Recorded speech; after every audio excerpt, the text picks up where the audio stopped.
மக்கள் பணத்திலிருந்து ஒரு பைசா கூட தொடமாட்டோம், தொடவும் விடமாட்டோம், தொட்டா விடமாட்டோம். இதுக்கு முன்னாடி தொட்டவங்களையும் விடமாட்டோம்.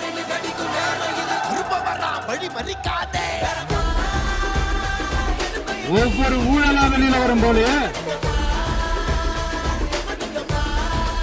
ஒவ்வொரு வேஷமா கலைஞ்சிரும் போல இங்க இருக்கிற நிறைய பேர் நடுங்கி போய் இதுல நம்ம மேல அவதூறு வேற. இப்ப புதுசா ஒரு வெப்பன் ஒண்ணு கொண்டு வந்திருக்காங்க. அது என்ன தெரியுமா? அவங்க தயவால தான் நம்ம ஆட்சி நடக்குதான். மக்கள் தயவால இந்த ஆட்சி நடந்துகிட்டு இருக்கு.